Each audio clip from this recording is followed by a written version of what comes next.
1992 തൊട്ട് 1999 കാലഘട്ടം വരെ കൊളംബിയയെ പിടിച്ചുകുലുക്കിയ ഒരു സീരിയൽ കില്ലർ ഉണ്ടായിരുന്നു. കൊളംബിയയിലെ കൊച്ചുകുട്ടികളുടെയും യുവാക്കളുടെയും ഉറക്കം കെടുത്തിയിരുന്ന ഒരു സീരിയൽ കില്ലർ. ആ ഒരു സീരിയൽ കില്ലർ സത്യം പറഞ്ഞാൽ കൊളംബിയ എന്ന് പറയുന്ന രാജ്യത്തെ അഴിഞ്ഞാടുകയാണ് ചെയ്തത്. ഏകദേശം ഒരു 400ഓളം പേർക്കാണ് തന്റെ ജീവൻ അവിടെ വെച്ച് നഷ്ടപ്പെട്ടത്. അതിൽ പ്രായപൂർത്തിയാവാത്ത കുട്ടികളും പെടുന്നുണ്ട്, യുവാക്കളും അതിൽ പെടുന്നുണ്ട്. പലരുടെയും പേടി സ്വപ്നമായിരുന്നു ഈ ഒരു സൈക്കോ കില്ലർ. പലരും രാത്രികാലങ്ങളിൽ പുറത്തിറങ്ങാനും വീടുകളിൽ തന്നെ കിടന്നുറങ്ങാനും ഒക്കെ ഭയപ്പെട്ടിരുന്ന ഒരു കാലം. അവിടുത്തെ പോലീസുകാര് എത്ര തന്നെ ശ്രമിച്ചിട്ടും ഈ ഒരു സീരിയൽ കില്ലറിനെ പിടികൂടാൻ സാധിക്കുന്നുണ്ടായിരുന്നില്ല. 20, 25, 27, 30 കുട്ടികളുടെ മൃതദേഹങ്ങളാണ് പല മലനിരകളിൽ നിന്നും കിട്ടിക്കൊണ്ടിരുന്നത്. ഈ കൊലപാതക പരമ്പരയാണെങ്കിൽ നിർത്തലാക്കാൻ അവിടുത്തെ പോലീസുകാർക്ക് കഴിയുന്നുണ്ടായിരുന്നില്ല. അവർ എത്രയൊക്കെ കിണഞ്ഞു ശ്രമിച്ചിട്ടും ഈ ഒരു സൈക്കോ കില്ലറിനെ പിടികൂടാനോ അവരുടെ വിവരങ്ങൾ എങ്ങനെയെങ്കിലും ശേഖരിക്കാനോ അവർക്ക് സാധിക്കുന്നുണ്ടായിരുന്നില്ല. അവരവരുടെ പരമാവധി ശ്രമിക്കുന്നുണ്ടായിരുന്നു ഈ ഒരു സൈക്കോ കില്ലറെ പിടികൂടാൻ വേണ്ടിയിട്ട്. എന്നാൽ കഴിയുന്നുണ്ടായിരുന്നില്ല. ഏകദേശം ഒരു 1992 തൊട്ട് 1999 വർഷക്കാലം വരെ ഈ ഒരു സൈക്കോ കില്ലർ തന്റെ ആ അഴിഞ്ഞാട്ടം ആ കൊളംബിയൻ രാജ്യത്ത് നടത്തുകയായിരുന്നു. കൂടുതലും കൊല്ലപ്പെട്ടിരുന്നത് തെരുവിൽ വളർന്നിരുന്ന കുട്ടികളായിരുന്നു. അവിടെ ആ സമയത്തൊക്കെ വെച്ചാൽ ദാരിദ്ര്യം അത്യാവശ്യം നല്ല രീതിയിൽ ഉണ്ടായിരുന്ന സമയമായതുകൊണ്ട് തന്നെ പല കുട്ടികളും ഈ ഭിക്ഷാടനത്തിനും മറ്റു കാര്യങ്ങളിലുമാണ് ഏർപ്പെട്ടിരുന്നത്. തെരുവ് കച്ചവടം ഇങ്ങനെയുള്ള കാര്യങ്ങളൊക്കെ. കാരണം അവർ അത്രയധികം കൊടൂരമായിട്ടുള്ള ദാരിദ്ര്യമായിരുന്നു ആ രാജ്യത്ത് ആ സമയത്ത് അനുഭവിച്ചുകൊണ്ടിരുന്നത്. അതുകൊണ്ട് തന്നെ അവരൊക്കെ ആണെങ്കിൽ തങ്ങളുടെ ഒരു നേരത്തെ വയറ് നിറയ്ക്കാൻ വേണ്ടിയിട്ട് എന്താണോ തങ്ങളെ കൊണ്ട് സാധിക്കുന്നത് അത് ചെയ്യാൻ വേണ്ടിയിട്ട് അവർ മുന്നോട്ട് വരുന്നുണ്ടായിരുന്നു. ഈ സീരിയൽ കില്ലറും ഇത് തന്നെയാണ് മുതലെടുത്തിരുന്നത്. ഏകദേശം 6 വയസ്സ് തൊട്ടുള്ള കുട്ടികളാണ് അവിടെ കൊല്ലപ്പെട്ടുകൊണ്ടിരുന്നത്. 16 വയസ്സിനിടയ്ക്കുള്ള കുട്ടികൾ. നമുക്ക് പലപ്പോഴും നമ്മൾ കേട്ടിട്ടുണ്ടാവും, പല ന്യൂസിലും കാണുന്ന ഒരു കാര്യമാണ്, അതുപോലെ തന്നെ പല ക്രൈമിലും നമ്മൾ കാണുന്ന ഒരു കാര്യമാണ്. ഈ സീരിയൽ കില്ലേഴ്സിനെല്ലാം തന്നെ പെട്ടെന്ന് കുട്ടികളെ വശീകരിച്ചെടുക്കാൻ സാധിക്കാറുണ്ട്. കുട്ടികൾക്ക് എന്തെങ്കിലും ഒരു മിഠായിയോ എന്തെങ്കിലും ഒരു കാര്യങ്ങളായിട്ട് കുട്ടികളെ സമീപിച്ചു കഴിഞ്ഞാൽ അവർ തീർച്ചയായിട്ടും ആ സ്നേഹം കാണുമ്പോൾ കൂടെ പോകാറുണ്ട്. ഇവിടെയും അത് തന്നെയാണ് സംഭവിച്ചത്. ഈ കുട്ടികൾ കൊല്ലപ്പെടുന്നത് വെറുതെ കൊണ്ടുപോയി കൊല്ലുകയല്ല ചെയ്യുന്നത്. ദിവസങ്ങളോളം ഈ കുട്ടികളെ പീഡിപ്പിച്ച് ടോർച്ചർ ചെയ്തായിരുന്നു കൊന്നിരുന്നത്. അതായത് ലൈംഗികപരമായി ഈ കുട്ടികളെ ഉപയോഗിക്കുക, അതിനുശേഷം ഈ കുട്ടികൾ ശരീരഭാഗങ്ങളിൽ പല രീതിയിലുള്ള പാടുകൾ വരുത്തുക, ചിലപ്പോഴൊക്കെ പൊള്ളൽ പാടുകൾ, ചിലപ്പോൾ ബ്ലേഡ് കൊണ്ട് വരഞ്ഞ പാടുകൾ, എന്തോ കൊണ്ട് പൊള്ളിച്ച പാടുകൾ, കടിച്ച പാടുകൾ, ഇങ്ങനെയുള്ള പാടുകളൊക്കെ ആയിരുന്നു ഈ കിട്ടുന്ന മൃതദേഹങ്ങളിൽ നിന്നും പലപ്പോഴും പോലീസിനെ കിട്ടിക്കൊണ്ടിരുന്നത്. പല കുട്ടികളുടെയും ലൈംഗിക അവയവങ്ങൾ കാണാൻ ഇല്ലായിരുന്നു. എന്താ എങ്ങനെ പറയുന്നത് വെച്ചാല് അവരുടെ പ്രൈവറ്റ് പാർട്ടുകൾ പലപ്പോഴും ആ ശരീരത്തിൽ നഷ്ടമായിരുന്നു, അറുത്ത് മാറ്റിയ നിലയിലായിരുന്നു. മാത്രമല്ല അവരുടെ ആണെങ്കിൽ പല രഹസ്യ ഭാഗങ്ങളിലും വീതി കൂടിയ എന്തോ സാധനങ്ങൾ കുത്തിക്കയറ്റിയ നിലയിലൊക്കെ ആയിരുന്നു കണ്ടിരുന്നത്. അവിടെ വ്രണങ്ങളും പൊട്ടലും പൊള്ളലും ഒക്കെ ആയിട്ടായിരുന്നു പലപ്പോഴും പല കുട്ടികളുടെ മൃതദേഹങ്ങൾ കിട്ടുമ്പോൾ കണ്ടുകിട്ടിയിരുന്നത്. അതിക്രൂരമായി പീഡിപ്പിക്കപ്പെട്ടതിന്റെ പല ലക്ഷണങ്ങളും പല തെളിവുകളും ആ കുട്ടികളുടെ ശരീരത്തിൽ നിന്ന് ലഭിക്കുന്നുണ്ടായിരുന്നു. പറയുകയാണെന്ന് വെച്ചാൽ ഒരിക്കലും നമുക്ക് പറയാൻ പറ്റാത്ത രീതിയിലുള്ള ക്രൂരമായിട്ടുള്ള പീഡനങ്ങളായിരുന്നു ഈ മരണപ്പെടുന്നതിന് മുമ്പ് ഈ പിഞ്ചു കുട്ടികൾ അനുഭവിച്ചിരുന്നത്. അവരെന്ത് തെറ്റ് ചെയ്തിട്ടാണ് എന്നുള്ളത് മനസ്സിലാവുന്നില്ല, പക്ഷെ അത്രയും കൊടൂരമായിട്ടുള്ള പീഡനമായിരുന്നു ഈ കുട്ടികൾ അനുഭവിച്ചുകൊണ്ടിരുന്നത്. ഏകദേശം ഒരു 1999 കാലഘട്ടം വരെ കൊളംബിയൻ രാജ്യം മുഴുവനും വിറങ്ങലിച്ച് പേടിയോടെ നോക്കുകയായിരുന്നു ഓരോ ദിവസവും. കാരണം പല ദിവസങ്ങളിലും കിട്ടുന്ന കുട്ടികളുടെ മൃതദേഹത്തിന്റെ എണ്ണം എന്ന് പറഞ്ഞു കഴിഞ്ഞാൽ അവർക്ക് സങ്കല്പിക്കാൻ കഴിയുന്നതിനും അപ്പുറമായിരുന്നു. കാരണം ദിവസങ്ങളോളം പീഡിപ്പിക്കപ്പെട്ട് കൊല ചെയ്യപ്പെട്ട് ശരീരഭാഗങ്ങൾ പലപ്പോഴും അറുത്തു മാറ്റിയ നിലയിലേക്കായിരുന്നു പല കുട്ടികളുടെ മൃതദേഹങ്ങൾ കിട്ടിക്കൊണ്ടിരുന്നത്. അങ്ങനെ ഇരിക്കും ഒരു ദിവസം ഈ കൊളംബിയ പോലീസ് സ്റ്റേഷനിലേക്ക് ഒരു കുട്ടി വരികയാണ്. 12 വയസ്സുള്ള ഒരു കുട്ടി വരികയാണ്. തന്റെ മാതാപിതാക്കൾക്കൊപ്പമാണ് പോലീസ് സ്റ്റേഷനിലേക്ക് ആ കുട്ടി വരുന്നത്. എന്നിട്ട് ആ കുട്ടി പറയുകയാണ്, എന്റെ പേര് ജോൺ ഇവാൻ എന്നാണ്. 12 വയസ്സുള്ള ആ കുട്ടിക്ക് എന്നെ ഒരാളാണെങ്കിൽ തട്ടിക്കൊണ്ടുപോയി പീഡിപ്പിക്കാൻ ശ്രമിച്ചു. കത്തി കാണിച്ച് എന്നെ ഒരുപാടധികം പീഡിപ്പിക്കാൻ ശ്രമിക്കുന്നുണ്ടായിരുന്നു. അയാളുടെ കയ്യിൽ ഒരുപാട് ആയുധങ്ങളൊക്കെ ഉണ്ടായിരുന്നു. ഞാൻ അവിടെ നിന്ന് എങ്ങനെയെങ്കിലും ഓടി രക്ഷപ്പെട്ട് വന്നതാണ്. എന്നെ പീഡിപ്പിക്കാൻ ശ്രമിക്കുന്ന സമയത്ത് നിനക്കിതിൽ സുഖം തോന്നുന്നുണ്ടോ, നിനക്കിത് ഇഷ്ടപ്പെട്ടോ എന്നൊക്കെയുള്ള കാര്യങ്ങളൊക്കെ എന്നോട് ചോദിക്കുന്നുണ്ടായിരുന്നു. ഞാൻ ഒരുപാടധികം ഭയന്നു പോയിട്ടുണ്ടായിരുന്നു. എന്നെ ഒരുപാടധികം അടിക്കുകയും മർദ്ദിക്കുകയും കടിക്കുകയൊക്കെ ചെയ്തിട്ടുണ്ടായിരുന്നു എന്ന് പറഞ്ഞിട്ട് ആ കുട്ടി തന്റെ ശരീരഭാഗത്തുള്ള പാടുകളൊക്കെ ഈ പോലീസുകാരെ കാണിക്കുകയാണ്. അപ്പോൾ പോലീസുകാരാണെങ്കിൽ ഈ വ്യക്തിയെക്കുറിച്ചുള്ള കാര്യങ്ങൾ ഈ കുട്ടിയോട് ചോദിക്കുന്ന സമയത്ത് എവിടെ വെച്ചാണ് ഈ കുട്ടിയെ പീഡിപ്പിക്കാൻ ശ്രമിച്ചതെന്നുള്ള കാര്യം പറയുകയാണ്. അങ്ങനെ ആ കുട്ടിയെ കൊണ്ട് പോലീസുകാർ ആ സംഭവ സ്ഥലത്തേക്ക് പോകുന്ന സമയത്ത് അവിടെ നിന്നും ഒരു ചെറിയ വിസിറ്റിംഗ് കാർഡ് കിട്ടുകയാണ്. ഈ വിസിറ്റിംഗ് കാർഡ് വെച്ച് ഇവർ അന്വേഷിക്കുന്ന സമയത്ത് അതൊരു ലേഡിയുടെയാണ്, ഒരു മേരി എന്ന് പറയുന്ന ഒരു ലേഡിയുടെ വിസിറ്റിംഗ് കാർഡായിരുന്നു. അപ്പൊ അവിടേക്ക് ചെന്നതിന് ശേഷം ഈ സ്ത്രീയോട് ചോദിക്കുകയാണ്, ഇങ്ങനൊരു സംഭവം ഉണ്ടായിട്ടുണ്ട്, ഈ സ്ഥലത്ത് നിന്നാണ് നിങ്ങളുടെ ഈ അഡ്രസ്സ് കിട്ടിയത്, അപ്പം നിങ്ങളുടെ ഈ അഡ്രസ്സ് അവിടെ നിന്ന് കിട്ടിയത് എങ്ങനെയാണെന്ന് എനിക്ക് മനസ്സിലാവുന്നില്ല, അതിനെക്കുറിച്ചുള്ള കാര്യങ്ങൾ അന്വേഷിക്കാൻ വേണ്ടി വന്നതാണ് എന്നുള്ളത് ഈ മേരിയോട് പറയുകയാണ്. അപ്പൊ മേരി പറയുകയാണ്, എനിക്കറിയില്ല അവിടെ എങ്ങനെയാ വന്നേന്നുള്ളത്, പക്ഷെ എന്റെ ഈ അഡ്രസ്സ്, എന്റെ ഈ വിസിറ്റിംഗ് കാർഡ് സൂക്ഷിക്കുന്ന ഒരു വ്യക്തിയുണ്ട്, എന്റെ മുൻ കാമുകനായിട്ടുള്ള ലൂയിസ് എന്ന് പറയുന്ന ഒരു വ്യക്തിയാണ് എന്റെ ഈ അഡ്രസ്സ് സൂക്ഷിക്കുന്നത്.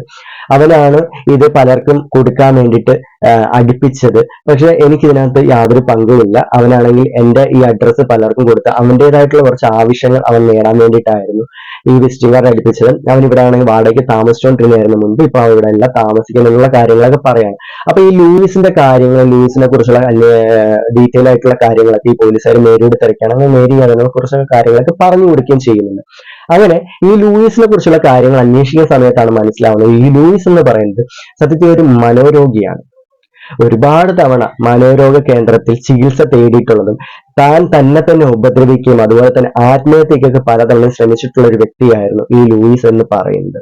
1957 ജനുവരി മാസം 27-ാം ഈ ലൂയിസ് ആൽഫ്രെഡോ ഗ്രാവിറ്റോ എന്ന് പറയുന്ന വ്യക്തി ജനിക്കുന്നത്. 7 മക്കളിൽ മൂത്ത മകനായിരുന്നു ഈ ലൂയിസ് എന്ന് പറയുന്നത്. കൊടും ദാരിദ്ര്യത്തിലേക്കാണ് ഇവൻ ജനിച്ചു വീണത് തന്നെ. അവന്റെ അച്ഛൻ എന്ന് പറയുന്നത് ഒരു തികഞ്ഞ മദ്യപാനിയായിരുന്നു. അതുകൊണ്ട് തന്നെ നല്ല രീതിയിലുള്ള വിദ്യാഭ്യാസം ലഭിക്കാനോ അതേപോലെ തന്നെ നല്ല ഭക്ഷണങ്ങളോ നല്ല വസ്ത്രങ്ങളോ ഒന്നും തന്നെ ലഭിക്കാൻ അവന് യാതൊരു വിധത്തിലുള്ള സാധ്യതയുമില്ലായിരുന്നു. അവൻ പഠിക്കുന്ന സ്കൂളിൽ നല്ല രീതിയിൽ പഠിക്കുന്ന ഒരു വിദ്യാർത്ഥിയായിരുന്നിട്ട് പോലും അവന്റെ ഈ കുറവുകൾ അവന്റെ കൂട്ടുകാരിൽ നിന്നും അവനെ അകറ്റി നിർത്തി. മാത്രമല്ല സ്കൂളിലുള്ള പലരുടെയും പരിഹാസത്തിന് അവൻ പാത്രമാകുന്നുണ്ടായിരുന്നു.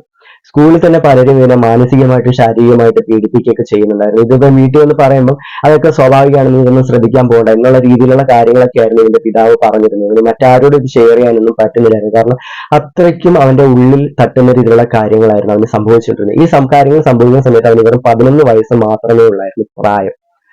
ആ സമയത്താണ് ഇവന്റെ വീടിന് തൊട്ടടുത്തുള്ള ഒരു അയൽക്കാരൻ ഇവനെ ലൈംഗികപരമായി ഉപദ്രവിക്കുന്നത്. ഇവൻ വീട്ടിൽ വന്ന് പറയുന്നുമുണ്ട്. ഈ ലൈംഗികപരമായിട്ട് ഉപദ്രവിച്ച വ്യക്തി എന്ന് പറയുന്നത് ഇവന്റെ അച്ഛനെ തന്നെ ഉറ്റ സുഹൃത്തായിരുന്നു. അതിനുശേഷം ഇവന്റെ അച്ഛനടുത്ത് ഈ കാര്യങ്ങൾ പറയുന്നത് ഇവന്റെ അച്ഛൻ ഇവനെ കൂട്ടിക്കൊണ്ടുപോയി അവിടെ കൊണ്ട് ചോദ്യം ചെയ്യുകയും കാര്യങ്ങളൊക്കെ ചെയ്യുന്നുണ്ടെങ്കിൽ പോലും അതിനെതിരായിട്ടുള്ള അത്ര സ്ട്രോങ് ആയിട്ടുള്ള ഒരു നടപടിയും കാര്യങ്ങളും ഇവന്റെ അച്ഛൻ എടുക്കുന്നില്ല. അതുകൊണ്ട് തന്നെ ഈ അയൽവാസി ഇവനെ നിരന്തരമായിട്ട് ലൈംഗികപരമായിട്ട് ഉപയോഗിക്കുകയാണ്. ഇത് ഇവന്റെ മനസ്സിൽ ആഴത്തിൽ പതിയുകയാണ്. മാത്രമല്ല ഇവന്റെ അച്ഛനോട് ഇവനെ കലുഷിതമായിട്ട് ദേഷ്യം കൂടി വരികയാണ്. എങ്ങനെയെങ്കിലും ഇവരുടെ അച്ഛനെ ഇല്ലാതാക്കണം എന്നുള്ളൊരു വാശി അവൻ ആ ഒരു കൊച്ചു പ്രായത്തിൽ തന്നെ തോന്നുകയാണ്. അതിനുശേഷം ജീവിക്കാൻ വഴിയില്ലാതായ സമയത്ത് അവൻ അവിടെ നിന്നും നാട് വിട്ട് തെരുവിലേക്ക് ഇറങ്ങുകയാണ് ചെയ്യുന്നത്. തെരുവിലിറങ്ങി ഭിക്ഷയെടുത്തും മറ്റും അവൻ അവന്റെ ഉപജീവന മാർഗം കണ്ടെത്തി മുന്നോട്ട് പോവുകയാണ്. അങ്ങനെ പോകുന്ന സമയത്ത് ഇവന് കൊച്ചു കുട്ടികളെ കാണുമ്പോഴത്തേക്ക് ഇവന് വല്ലാത്തൊരു വികാരം ഇവന്റെ ഉള്ളിൽ വരികയാണ്. ഇവൻ ഒരുപാട് തന്നെ നിയന്ത്രിക്കാൻ ശ്രമിക്കുന്നുണ്ടെങ്കിൽ ഇവന് പലപ്പോഴും സാധിക്കില്ല. അങ്ങനെ ഇരിക്കുകയാണ് അവൻ തെരുവിൽ ഭിക്ഷ എടുത്തുകൊണ്ടിരുന്ന ആ റോഡരികിൽ തന്നെ ഉണ്ടായിരുന്ന ഒരു കോഴി ഫാം നടത്തുന്ന ഒരു പയ്യനെ ഇവൻ കാണുകയാണ്. 7 വയസ്സ് പ്രായമുള്ള ആ ഒരു കുട്ടിയെ ഇവൻ കാണുകയാണ്. ആ കുട്ടിക്ക് മിഠായും കാര്യങ്ങളൊക്കെ മേടിച്ചു കൊടുക്കാന്ന് പറഞ്ഞിട്ട് അവനെയാണെങ്കിൽ ഒരു കുന്നിൻ ചെരുവിലേക്ക് കൊണ്ടുപോവുകയാണ്. കൊണ്ടുപോയതിനു ശേഷം അവന്റെ കഴുത്തിൽ കത്തി വെച്ചതിന് ശേഷം അവനെ ലൈംഗികപരമായിട്ട് ഉപയോഗിക്കുകയാണ്. അതിനുശേഷം ഏറെ മദ്യപിച്ച് അവിടെ തന്നെ ഇരുന്നിട്ട് ഇവനോട് ഇതിനെ കുറിച്ചുള്ള കാര്യങ്ങളൊക്കെ ചോദിക്കണം. നിനക്ക് ഇത് ഇഷ്ടപ്പെട്ടു, നിനക്ക് ഇത് ചെയ്തിട്ട് എങ്ങനെ ഉണ്ടാകാനാണ് നീ നാളെ വരുമോ എന്നുള്ള കാര്യങ്ങളൊക്കെ അവനോട് ചോദിക്കുകയാണ്. ഇവൻ അതിനെല്ലാം സമ്മതിച്ചതിന് ശേഷം ആ കൊച്ചുകുട്ടി അവിടെ നിന്ന് ഓടി രക്ഷപ്പെടുകയാണ് ചെയ്യുന്നത്. അതിനുശേഷം ഈ കൊച്ചുകുട്ടി വീട്ടിൽ ചെന്ന് പറയുന്നുണ്ട്. വീട്ടുകാർ അവിടേക്കൊന്നും നോക്കുമ്പോൾ ഇവരെ കാണുന്നില്ല. ഇവരെപ്പോഴേക്കും മനസ്സിലായി കഴിഞ്ഞിരുന്നു ഈ കൊച്ചുകുട്ടി തീർച്ചയായും വീട്ടിൽ പോയി പറയും. അതുകൊണ്ട് തന്നെ ഇനി ഇവിടെ നിൽക്കുന്ന സേഫ് അല്ലെന്ന് വിചാരിച്ച് അവൻ ആ നഗരം വിട്ട് മറ്റൊരു നഗരത്തിലേക്ക് പോവുകയാണ്. അവിടെ ചെന്നതിന് ശേഷം ഇവൻ ഇത് തന്നെ ആവർത്തിക്കുകയാണ്. ഏകദേശം ഇവൻ 1984 തൊട്ട് 1992 വരെ ഇതുപോലെ പല കുട്ടികളെ പീഡിപ്പിക്കുകയാണ്. 6 വയസ്സിനും 16 വയസ്സിനും ഇടയ്ക്കുള്ള കുട്ടികളെയാണ് ഇവൻ പീഡിപ്പിച്ചുകൊണ്ടിരുന്നത്. കൂടുതലും ഇവൻ പീഡിപ്പിക്കുന്ന തെരുവിൽ ഭിക്ഷയടിക്കുകയും തെരുവിൽ കച്ചവടം ചെയ്യുകയും തെരുവിൽ കിടന്നുറങ്ങുന്ന കുട്ടികളെയായിരുന്നു. ഇവൻ പീഡിപ്പിച്ചതിന് ശേഷം അവരെ ഭീഷണിപ്പെടുത്തി ഇനി നിങ്ങൾ ഇത് പുറത്ത് പറഞ്ഞു കേൾക്കോ, നിങ്ങളെ കൊന്നുകളയും എന്നുള്ള കാര്യങ്ങളൊക്കെ പറഞ്ഞായിരുന്നു ഈ കുട്ടികളെ ഇവനാണെങ്കിൽ അടക്കി നിർത്തിയിരുന്നത്. എന്നാൽ ഇവനാണെങ്കിൽ ഇതുകൊണ്ട് മതിയാവുന്നില്ലായിരുന്നു. ഇവൻ എക്സ്ട്രീം ഒരു ലെവലിലേക്ക് പോകണം എന്നുള്ള ചിന്തയും കാര്യങ്ങളൊക്കെ ഇവന്റെ മനസ്സിൽ വരികയാണ്. ഇവൻ ഇടയ്ക്ക് വെച്ച് മാനസികാരോഗ്യ കേന്ദ്രത്തിലൊക്കെ ചികിത്സയും കാര്യങ്ങളൊക്കെ തേടുന്നുണ്ടെങ്കിലും ഇവനാണെങ്കിൽ അതിലൊന്നും തന്നെ ഒരു സംതൃപ്തി കിട്ടുന്നില്ലായിരുന്നു. മാത്രമല്ല ഈ മാനസികാരോഗ്യ കേന്ദ്രത്തിൽ നിന്നും ഡിസ്ചാർജ് ആയതിനു ശേഷം ഇവൻ വീണ്ടും ക്രൂരനാവുകയാണ് ചെയ്തത്. കാരണം അതുവരെയും കുട്ടികളെ പീഡിപ്പിച്ചുകൊണ്ടിരുന്നവൻ, ലൈംഗികപരമായിട്ട് ഉപദ്രവിച്ചുകൊണ്ടിരുന്നവൻ, പിന്നെ ആ കുട്ടികളെ കൊന്ന് അവന്റെ ആഗ്രഹം അല്ലെങ്കിൽ അവന്റെ ആ ഒരു സാറ്റിസ്ഫാക്ഷൻ കണ്ടെത്താൻ അവൻ ശ്രമിക്കുകയാണ് ചെയ്യുന്നത്. അത് കൊല്ലുന്നത് എങ്ങനെയാണെന്ന് വെച്ചാൽ ഈ ബ്ലേഡ് കൊണ്ട് മെഴുകുതിരി കത്തിച്ച് ഉരുക്കി ഒഴിച്ചും ലേസർ ലൈറ്റ് അവരെ കുട്ടികളുടെ ദേഹത്തേക്ക് അടുപ്പിച്ചൊക്കെയായിരുന്നു ഈ കുട്ടികളെ ഇവൻ കൊലപ്പെടുത്തിക്കൊണ്ടിരുന്നത്. അങ്ങനെ ഇരിക്കുന്ന സമയത്ത് ഇവന്റെ ബാഗിൽ ഇതെല്ലാം കൊണ്ടു നടക്കാറ് പതിവായി. കാരണം എവിടെ വെച്ചാണോ അവനവന് തന്റെ ഇരയെ കിട്ടുന്നത്, ആ ഇരയെ കൂട്ടിക്കൊണ്ട് പോയതിനു ശേഷം ഉപയോഗിച്ചതിന് ശേഷം ഈ കുട്ടിയുടെ ദേഹത്ത് ഇതുപോലുള്ള മൃഗീയമായിട്ടുള്ള കാര്യങ്ങൾ ചെയ്ത് ആ കുട്ടിയെ കൊലപ്പെടുത്തി എവിടെയെങ്കിലും ഉപേക്ഷിക്കുക എന്നുള്ളത് ഇവന്റെ സ്ഥിരം പരിപാടിയായിരുന്നു. അങ്ങനെ അവൻ ഓരോ ദിവസവും ഓരോ ഇരയെ തേടി പുറത്തേക്ക് ഇറങ്ങിയാണ്. അങ്ങനെ കണ്ണിൽ കാണുന്ന പല കുട്ടികളെയും വശീകരിച്ച് കൂട്ടിക്കൊണ്ടു പോവുകയും കൊലപ്പെടുത്താനും തുടങ്ങി. ഈ പ്രായപൂർത്തിയാവാത്ത പല കുട്ടികളെയുമായിരുന്നു ഇവൻ ഇത്തരത്തിൽ ഉപയോഗിച്ചുകൊണ്ടിരുന്നത്. ഇവന് ഈ പ്രായപൂർത്തിയാവാത്ത കുട്ടികളെ ഒരുപാടധികം ഉപദ്രവിച്ച് വന്നപ്പോൾ ഇവന് തന്നെ സ്വാഭാവികമായിട്ടും മടുക്കുകയാണ്. ഇനി പ്രായപൂർത്തിയാവാത്ത കുട്ടികളെ ഉപദ്രവിക്കേണ്ട, കുറച്ചുകൂടെ പ്രായമുള്ള ആൾക്കാരെ ഉപദ്രവിക്കാം എന്നുള്ള ഒരു ലെവലിലേക്ക് ഇവൻ എത്തുകയാണ്. അങ്ങനെ ഇവനാണെങ്കിൽ എന്താ ചെയ്യുന്നത് വെച്ചാൽ ഈ പ്രായം കൂടി, അതായത് 18-20 വയസ്സിനിടയ്ക്കുള്ള യുവാക്കളെ കണ്ടുപിടിക്കുകയും അവർക്ക് മദ്യം വാങ്ങിച്ചു കൊടുക്കുകയും അവരെ ആ മദ്യപിച്ച് കിടത്തിയതിനു ശേഷം അവരാണെങ്കിൽ വിജനമായ ഒരു സ്ഥലത്തേക്ക് കൊണ്ടുപോയതിനു ശേഷം അവിടെ വെച്ച് അവരെ ലൈംഗികമായി ഉപദ്രവിക്കുക. അതിനുശേഷം മറ്റു കുട്ടികളെ ചെയ്തതുപോലെ തന്നെ അതിക്രൂരമായിട്ട് അവിടെ വെച്ച് അവരെ കൊലപ്പെടുത്തുക. ഇത്തരം കാര്യങ്ങളായിരുന്നു ഈ ലൂയിസിന്റെ സ്ഥിരം പരിപാടിയായിട്ട് മുന്നോട്ട് കൊണ്ടുപോയിരുന്നത്. മാത്രവുമല്ല ഇവനൊരു സാത്താൻ സേവകനായിരുന്നു. ഇവനൊരു ക്രിസ്തുമത വിശ്വാസത്തിലാണ് ഇവൻ ജനിച്ചതെങ്കിലും ഇവനൊരു സാത്താൻ സേവകനായിരുന്നു. ഇവന്റെ സാത്താൻ ഇവനോട് പറഞ്ഞിരുന്നു, ഇവൻ ആരാധിക്കുന്ന സാത്താൻ ഇവനോട് പറഞ്ഞിരുന്നതെന്ന് വെച്ച് കഴിഞ്ഞാല് ഇവൻ ഓരോരുത്തരെയും ഇങ്ങനെ ലൈംഗികമായിട്ട് ഉപദ്രവിച്ചതിന് ശേഷം നീ എനിക്ക് അവരെ ബലി തരണം എന്നുള്ളതാണ്. അത് വെറുതെ കൊന്നു ബലി തന്നാൽ പോരാ, അവരെ വേദനിപ്പിച്ച് വേണം അവരെ കൊല്ലാൻ എന്നുള്ള കാര്യങ്ങളായിരുന്നു ഈ സാത്താൻ ഇവനോട് പറഞ്ഞിരുന്നതെന്നാണ് ഇവൻ പോലീസുകാർക്ക് കൊടുത്ത മൊഴിയിൽ പറയുന്നത്. മാത്രമല്ല ഇവൻ കൊലപ്പെടുത്തുന്ന ഓരോ ഇരകളുടെ പേര് ഇവൻ ഒരു ബുക്കിൽ നീല മഷി പേനയിൽ എഴുതി വെക്കുമായിരുന്നു. അത് മാത്രമല്ലാതെ ഇവനാണെങ്കിൽ അവർക്ക് വേണ്ടിയിട്ട് പ്രാർത്ഥിക്കും സാത്താനോട്. അതുപോലെ തന്നെ തന്റെ ശരീരം അവൻ തന്നെ നഗ്നമാക്കിയതിനു ശേഷം അവന്റെ ശരീരത്തിലേക്ക് അവൻ തന്നെ മുറിവുകൾ ഉണ്ടാക്കുമായിരുന്നു, അടിക്കുമായിരുന്നു ഇവനെ നെഞ്ചിലൊക്കെ ഇവൻ ധാരാളമായിട്ട്. കാരണം ഇവനാണെങ്കിൽ ആ ഒരു സാത്താൻ സേവയിൽ ഇവനെ തന്നെ മറന്നു നിൽക്കുകയായിരുന്നു. ഇവൻ കൊടുക്കുന്നതെല്ലാം തന്നെ ഒരു നല്ല പ്രവൃത്തിയായിട്ടായിരുന്നു ഇവൻ കണ്ടിരുന്നത്. അതായത് കൊച്ചുകുട്ടികളെയൊക്കെ കൊലപ്പെടുത്തുന്നതും ഈ യുവാക്കളെയൊക്കെ കൊലപ്പെടുത്തുന്നതും ഇവനാണെങ്കിൽ ഒരു നല്ല പ്രവൃത്തിയായിട്ടായിരുന്നു കണ്ടിരുന്നത്.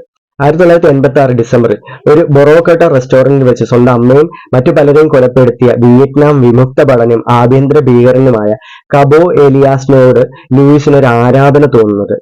അയാളെപ്പോലെ ഈ രാജ്യം അറിയപ്പെടുന്ന ഒരു കൊലപാതകനാവണം, ഒരു ക്രൂര കൊലപാതകിയാകണം എന്നുള്ളത് ഈ ലൂയിസിന് അതിയായ ആഗ്രഹം വരികയാണ്. മാത്രമല്ല ഹിറ്റ്ലർ അതുപോലെ തന്നെ ആ സമയത്ത് അത്രയും ക്രൂരമായിട്ട് നിന്നിരുന്ന പല വ്യക്തികളെയും ഇയാൾ അനുകരിക്കാൻ ശ്രമിക്കുകയാണ്. അതുപോലെ തന്നെ ആ ഒരു ക്രൂരത, ആ ഒരു പൈശാചികത ഇയാളും അനുകരിച്ച് മറ്റുള്ളവരോട് കാണിക്കാൻ വേണ്ടി ശ്രമിക്കുകയാണ്. മാത്രമല്ല പറയുന്നത് ഇയാളുടെ സാത്താൻ ഇയാളോട് ആവശ്യപ്പെടുന്നുണ്ടായിരുന്നു, നീ ഇങ്ങനെയൊക്കെ ചെയ്യണം എന്നുള്ളത് ആവശ്യപ്പെടുന്നുണ്ടായിരുന്നു എന്നാണ് ഇയാൾ പറഞ്ഞിരുന്നത്. പക്ഷെ പല കുട്ടികളെയും കാണുമ്പോൾ ഇയാൾക്ക് സങ്കടം വരുന്നുണ്ടായിരുന്നു, കരച്ചിൽ വരുന്നുണ്ടായിരുന്നു എന്നും ഇയാൾ പറയുന്നുണ്ട്. എത്രത്തോളം ക്രൂരമായിട്ടാണ് ഇവൻ ചിന്തിക്കുന്നതെന്ന് നമുക്ക് മനസ്സിലാക്കാൻ സാധിക്കും ഇവന്റെ ഓരോ മൊഴിയിൽ നിന്ന്. അവൻ അതിക്രൂരമായിട്ടാണ് പലരെയും കൊലപ്പെടുത്താൻ ശ്രമിച്ചിരുന്നത്. അങ്ങനെ ഇവനോട് ഇവന്റെ സാത്താൻ പറയുകയാണ്, നീ നിന്റെ വീട്ടുകാരെ കൊലപ്പെടുത്തിയതിനു ശേഷം നീ ആത്മഹത്യ ചെയ്യുക എന്നുള്ളത്. അങ്ങനെ ഇവൻ വീട്ടുകാരെ കൊലപ്പെടുത്താൻ നിൽക്കുന്നതിന് മുമ്പ് ഇവൻ വിചാരിക്കുകയാണ്, ഈ നാട്ടിൽ ഏറ്റവും വലിയൊരു കൊടൂരമായിട്ടുള്ള ഒരു കൊലപാതകം ചെയ്തതിനു ശേഷം ഞാനാണെങ്കിൽ എന്റെ വീട്ടുകാരെ കൊന്നിട്ട് ആത്മഹത്യ ചെയ്യാം. അപ്പോ രാജ്യം മുഴുവൻ എന്റെ പേരറിയും, ഞാൻ ഇവിടെ എല്ലാം ഫേമസ് ആകും എന്നുള്ളൊരു കാര്യം ഇവൻ തീരുമാനിക്കുകയാണ്. അപ്പൊ അങ്ങനെ ഉള്ള ഒരു തീരുമാനം എടുത്തിരിക്കുന്ന സമയത്താണ് ഈ ജോൺ ഇവാനെ ഇവൻ കാണുന്നതും, ഈ 12 വയസ്സുള്ള ജോൺ ഇവാനെ കാണുന്നതും ആ ഒരു കുട്ടിയാണ് കൂട്ടിക്കൊണ്ട് പോകുന്നതും അതിനുശേഷമാണെങ്കിൽ ലൈംഗികപരമായിട്ട് ഉപദ്രവിക്കാൻ ശ്രമിക്കുന്നത്. എന്നാൽ അവിടെ നിന്നും രക്ഷപ്പെട്ട ഈ ജോൺ ഇവാൻ എന്താ ചെയ്തതെന്ന് വെച്ചാൽ ഈ അടുത്തുള്ള പോലീസ് സ്റ്റേഷനിലേക്ക് തന്റെ മാതാപിതാക്കളുമായിട്ട് വന്നതിന് ശേഷം ഈ ലൂയിസിനെ കുറിച്ചുള്ള വിവരങ്ങൾ ആ പോലീസുകാരോട് പറയുകയാണ്. സത്യത്തിൽ ജോൺ ഇവാന് അവിടെ നിന്ന് വന്ന് രക്ഷപ്പെടാൻ സാധിച്ചില്ലായിരുന്നുണ്ടെങ്കിൽ ഈ 400 എന്ന് കണക്കുള്ള ഈ ഒരു കൊലപാതക പരമ്പര ഒരിക്കലും അവിടെ നിൽക്കില്ലായിരുന്നു, അതിന് മേലേക്ക് പോയിക്കൊണ്ടേയിരിക്കുമായിരുന്നു. പക്ഷെ ഈ ജോൺ ഇവാൻ അന്ന് കാണിച്ച ആ ധൈര്യം കാരണം പിന്നീട് കൊലപ്പെടേണ്ടിയിരുന്ന പല കുട്ടികളും, പിന്നീട് കൊലപ്പെടേണ്ടിയിരുന്ന പല ആ, യുവാക്കളും യുവതികളും രക്ഷപ്പെടുകയാണ് ഉണ്ടായത്. 12 വയസ്സുള്ള ആ ഒരു കൊച്ചുകുട്ടി വിചാരിച്ചതുകൊണ്ട് മാത്രമാണ് ആ കൊളംബിയൻ നഗരം പിന്നീട് അത്തരം ഒരു സൈക്കോ കൊലപാതകം നേരിടേണ്ട അവസ്ഥ വരാതിരുന്നത്. 2023 61ാമത്തെ വയസ്സില് ഈ ലൂയിസ് മരണപ്പെടുകയാണ് ജയിലിൽ വെച്ച് തന്നെ. ജീവപര്യന്തം ശിക്ഷയ്ക്കായിരുന്നു ഈ ലൂയിസിനെ വിധിച്ചിരുന്നത്. ഇദ്ദേഹം പറയുന്നതെന്ന് വെച്ചാല്, ഞാൻ ഒരിക്കലും കൊലപാതകം ചെയ്തതിൽ എനിക്ക് കുറ്റബോധം തോന്നിയിട്ടില്ല, കാരണം ഞാൻ അവരെ എല്ലാവരെയും രക്ഷിക്കുകയാണ് ചെയ്തത്, അവരെല്ലാം എന്റെ സാത്താന് വേണ്ടിയിട്ട് ഞാൻ ബലി കഴിപ്പിക്കുകയാണ് ചെയ്തതെന്നാണ് ഈ ലൂയിസ് പറഞ്ഞത്. മാത്രമല്ല, താൻ കുട്ടിക്കാലത്ത് അനുഭവിച്ചിരുന്ന, താൻ ആ വളർന്നു വന്ന സാഹചര്യം ശരിയല്ലാത്തത് കൊണ്ട് താൻ അനുഭവിച്ചിരുന്ന ആ പല ക്രൂരതകളാണ്, കുട്ടിക്കാലത്ത് താൻ അനുഭവിച്ചിരുന്ന അലൈംഗികപരമായിട്ടുള്ള പീഡനങ്ങളാണ് തന്നെ ഇതിലേക്ക് നയിച്ചത്. മാത്രമല്ല, തന്റെ സാത്താൻ തന്നോട് പറയുന്നുണ്ടായിരുന്നു, നീ ഇത് ചെയ്തതിന് ശേഷം വരെ എനിക്ക് വേണ്ടി ബലി തരണം, അങ്ങനെയാണ് നിനക്ക് പല കാര്യങ്ങളും ഞാൻ തരാം എന്നുള്ള കാര്യങ്ങളൊക്കെ എനിക്ക് വാഗ്ദാനവും ചെയ്തിട്ടുണ്ടായിരുന്നു. അതിന്റെ പ്രകാരമാണ് ഞാൻ ചെയ്തത്, എനിക്ക് മാപ്പ് തരണമെന്നും കോടതി ഇതൊക്കെ വാദിക്കുന്നുണ്ടായിരുന്നു. പക്ഷെ ഈ കൊളംബിയ കോടതി എന്താ ചെയ്യുന്നത് വെച്ചാൽ, ഇത്തരം ഒരു പൈശാചി മൈൻഡ് ഉള്ളവന്, ഇത്രയും ക്രൂരനായിട്ടുള്ള ഒരു വ്യക്തി ഒരിക്കലും പുറത്തേക്ക് വിടാൻ സാധിക്കില്ല എന്നുള്ളത് മനസ്സിലാക്കിയതിനു ശേഷം ആജീവനാന്തം അവനെയാണെങ്കിൽ തടവ് ശിക്ഷയ്ക്ക് വിധിക്കുകയാണ് ചെയ്യുന്നത്. ഏറെക്കാലം തടവ് ശിക്ഷ അനുഭവിച്ചതിനു ശേഷമാണ് 2023 ഈ ലൂയിസ് ജയിലിൽ വെച്ച് മരണപ്പെടുന്നത്. നമ്മുടെ വീട്ടിലും നമ്മുടെ പരിസരത്തുമുള്ള പലരും നമ്മുടെ വീട്ടിലുള്ള കുട്ടികൾ ചിലപ്പോൾ ഇത്തരത്തിലുള്ള പീഡനങ്ങൾ ഏൽക്കാൻ സാധ്യതയുണ്ട്. അപ്പോൾ കൊച്ചുകുട്ടികളോട് നമ്മൾ പറഞ്ഞു കൊടുക്കുക, നമ്മളെ പരിചയമില്ലാത്ത ആൾക്കാർ ആരെങ്കിലും നമ്മൾ വിളിക്കുന്നുണ്ടെങ്കിൽ, എന്തെങ്കിലും തന്നു നിന്ന് ഇതിന്റെ കൂടെ വാ, ഞാൻ നിങ്ങൾക്ക് അവിടെ ഇത് വാങ്ങിച്ചു വെച്ചിട്ടുണ്ട്, അല്ലെങ്കിൽ മിഠായി വാങ്ങിച്ചു വെച്ചിട്ടുണ്ട്, ഐസ്ക്രീം വാങ്ങിച്ചു തരാം എന്നൊക്കെ പറഞ്ഞ് കൂട്ടിക്കൊണ്ടുപോകാൻ ശ്രമിക്കുകയാണ്. തീർച്ചയായും നിങ്ങൾ നിങ്ങളുടെ കുട്ടികളോട് പറഞ്ഞു കൊടുക്കുക, ഇത്തരത്തിലുള്ള വിളിക്കുന്ന ആൾക്കാരുടെ കൂടെ പോവാതിരിക്കുക. മാത്രമല്ല, പരിചയമില്ലാത്ത ഒരാൾക്കൊപ്പം നിങ്ങൾ പോവാതിരിക്കുക. നിങ്ങൾ ആരെങ്കിലും മോശപ്പെട്ട രീതിയിൽ നിങ്ങൾക്ക് തൊടുന്നുണ്ടെന്ന് മനസ്സിലാക്കി കഴിഞ്ഞാൽ വീട്ടിൽ നിങ്ങൾ ആരോടെങ്കിലും പറയുക, നിങ്ങളെ കൊലപ്പെടുത്തുമെന്നോ നിങ്ങളെ ഇനി ഉപദ്രവിക്കുമെന്നോ നിങ്ങളെ വീട്ടിലുള്ളവർ ഉപദ്രവിക്കുമെന്നോ പറഞ്ഞ് ഭീഷണിപ്പെടുത്തിയാൽ പോലും നിങ്ങൾ പേടിക്കാതെ വീട്ടിലുള്ളവരോട് ഇത്തരം വിവരങ്ങൾ പറയണം എന്നുള്ള കാര്യങ്ങളൊക്കെ നമ്മൾ നമ്മുടെ കുട്ടികളോട് പറഞ്ഞ് മനസ്സിലാക്കി കൊടുക്കുക. അവരുള്ളിൽ വളരുന്ന ആ ഒരു ഭയത്തെ നമ്മൾ നിശേഷം മാറ്റിക്കളയുക. അതല്ലാന്നുണ്ടെങ്കിൽ ഇന്ന് ലൂയിസ് ചെയ്തതുപോലുള്ള പല കാര്യങ്ങളും നമ്മുടെ നാട്ടിലും സംഭവിക്കാൻ സാധ്യതയുണ്ട്. അപ്പോൾ മറ്റൊരു ക്രൈം സ്റ്റോറി ആയിട്ട് വരുന്നവരേക്കും ബൈ.